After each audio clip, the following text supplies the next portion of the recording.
April 16th. In today's reading, we see King Saul stooping to new lows. He orders his men to kill 85 priests and their families because he's been told they gave aid to David. And his men rightly refuse the order. So he finds a corrupt non-Israelite servant who slays the priests. So now Saul is not only fighting against God's newly anointed leader, but against God's priests as well. And David is now on the run, a fugitive hunted by the king. He literally has an army on his trail.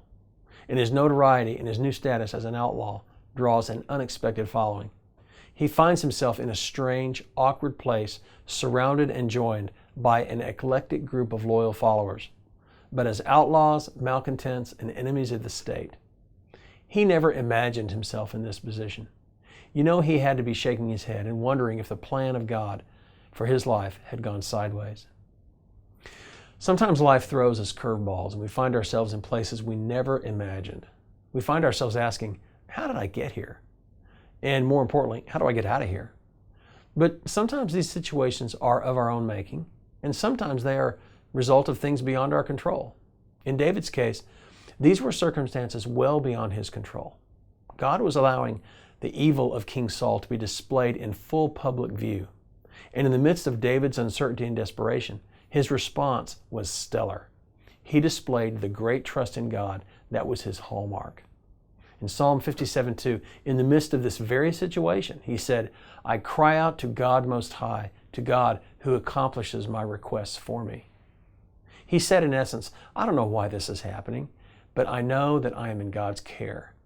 He has His purposes, and to that I will cling. This response is absolutely precious to God.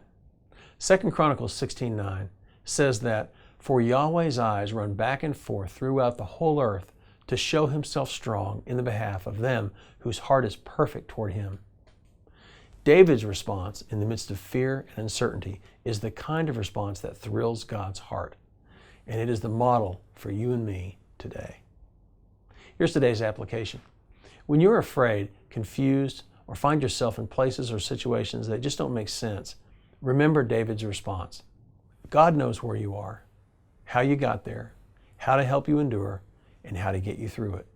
Most importantly, remember that God loves it when we turn to Him and place our trust in Him. Now here's today's prayer.